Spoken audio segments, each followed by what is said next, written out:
پیش خدمت ہیں اس وقت کی اہم سرخیاں۔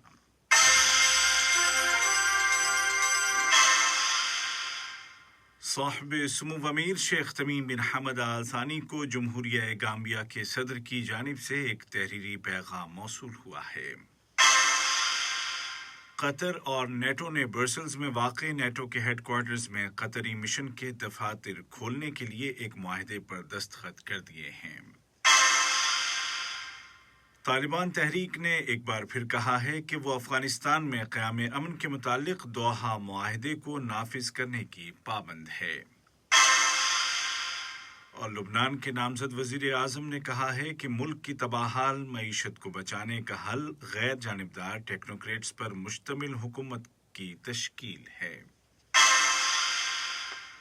اور اب پیش خدمت ہے اردو ریڈیو قطر FM 107 سے آج کا پہلا مفصل نشریہ۔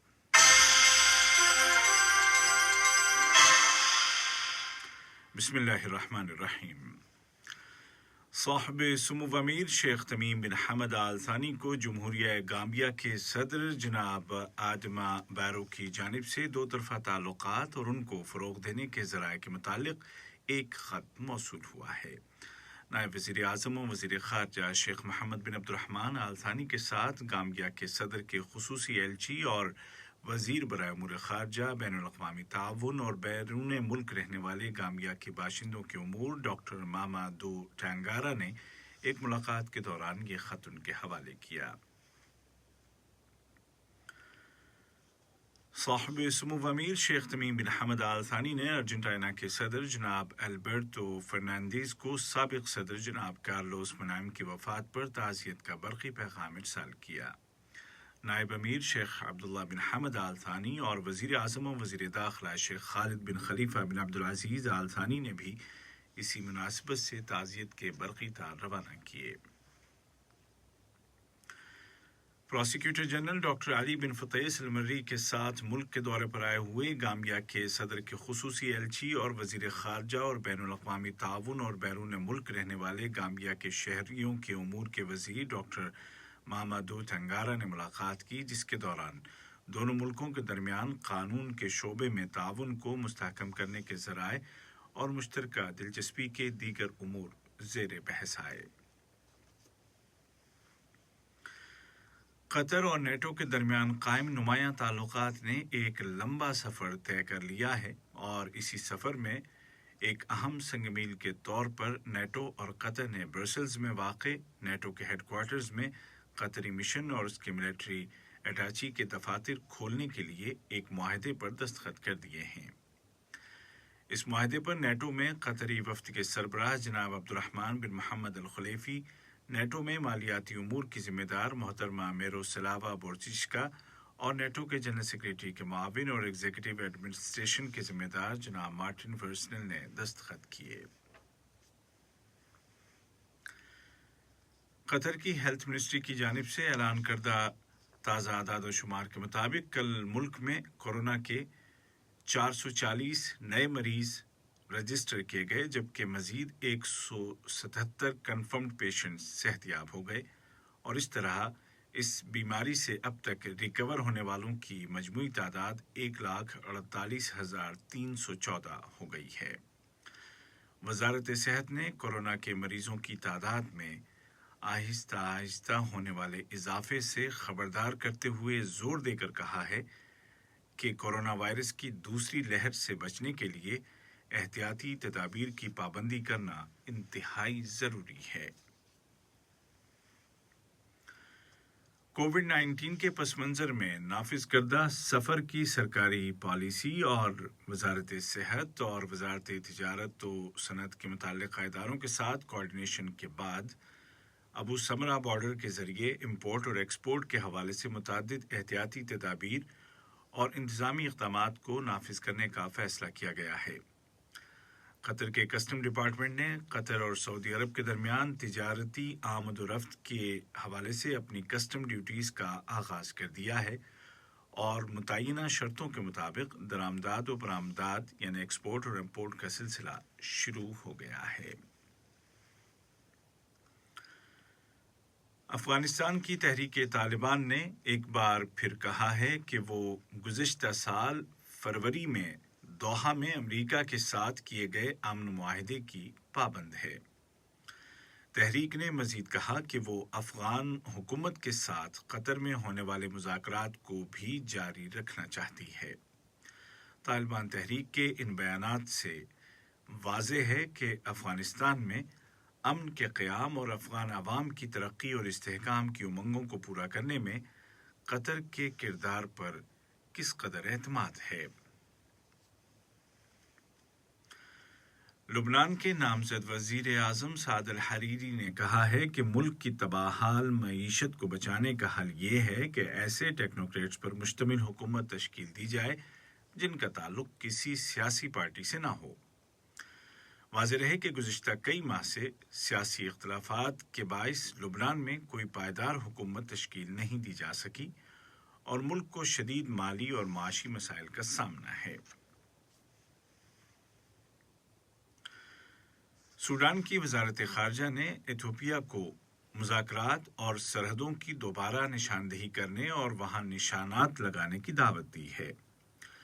سوڈانی وزارت خارجہ نے قانونی اعتبار سے سوڈان کی سرزمین میں ایتھوپیا کے فوجی دستوں کے داخل ہونے کی مذمت کرتے ہوئے کہا کہ یہ سوڈان کی خود مختاری اور اس کی سالمیت کی کھلی خلاف ورزی ہے۔ وزارت خارجہ کے بیان میں مزید کہا گیا ہے کہ یہ کارروائی اچھے پڑوسی کی روایات اور امن و استحکام کے حوالے سے ملکوں کے درمیان مثبت روابط کے منافی ہے۔ بیان میں کہا گیا ہے کہ جو ہوا وہ سوڈان کے خلاف ایتھوپیا کی جارحیت ہے اور قابل افسوس کشیدگی ہے جو ناقابل قبول ہے اور اس کے خطے کے امن و استحکام پر خطرناک اثرات مرتب ہوں گے۔ یہ خبریں آپ اردو ریڈیو قطر FM 107 سے سن رہے ہیں۔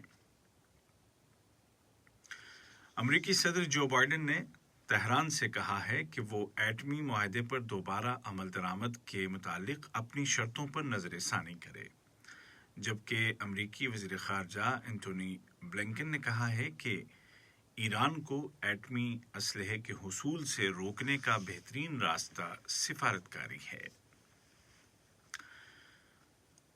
شام کی فوج نے کہا ہے کہ اس کے فضائی دفاع یا ایئر ڈیفنس نے دارالحکومت دمشق کے فضاؤں میں اسرائیلی حملے کو روکا ہے۔ شامی فوج کا کہنا ہے کہ یہ ملک کے اندر موجود ایرانی اہداف کو نشانہ بنانے کے لیے اسرائیل کی تازہ ترین گولہ باری ہے۔ ایک فوجی بیان میں کہا گیا ہے کہ اسرائیلی جنگی طیاروں نے دارالحکومت کے نواح میں واقع اہداف کو نشانہ بنانے کے لیے گولان کی پہاڑیوں پر پرواز کی تھی، لیکن دفاعی فضائی نظام نے اکثر میزائل گرا دیے۔ البتہ بیان میں یہ واضح نہیں کیا گیا کہ حملے سے کسی طرح کا جانی نقصان ہوا یا نہیں۔ سابق امریکی صدر ڈونلڈ ٹرمپ کو کانگریس کی عمارت پر ان کے حامیوں کے حملے میں ان کے کردار کے حوالے سے سینیٹ نے بری کر دیا ہے۔ ایوان نمائندگان یا ہاؤس آف ریپرزنٹیٹیوز کی اسپیکر محترمہ نینسی پیلوسی نے کہا ہے کہ ریپبلکنز نے جو کیا ہے یہ امریکہ کی تاریخ میں سب سے زیادہ شرمندہ کرنے والے کاموں میں سے ایک ہے۔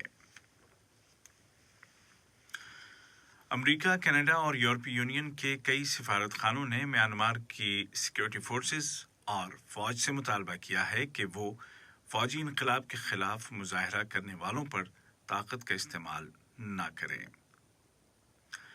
واضح رہے کہ کل ملک کے شمال میں 5 صحافیوں کو حراست میں اس وقت لے لیا گیا جب سیکیورٹی فورسز نے ہزاروں احتجاجی مظاہرین پر فائرنگ کی۔ یہ فوجی انقلاب کے خلاف مظاہرے کا مسلسل نواں دن ہے۔ آج کا پہلا نشریہ ختم ہونے سے قبل اس وقت کی اہم سرخیاں ایک مرتبہ پھر سن لیجیے۔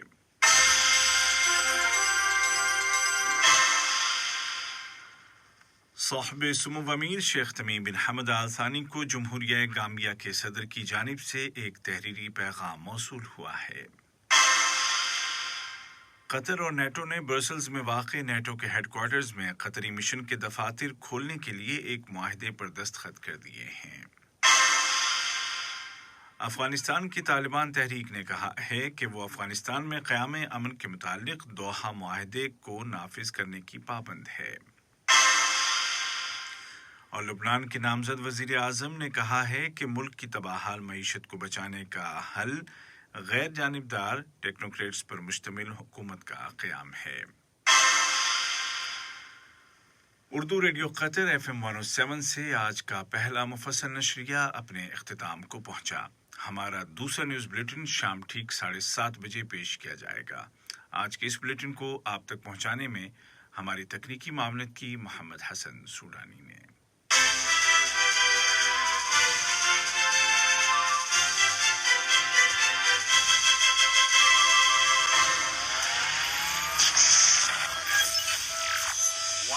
FM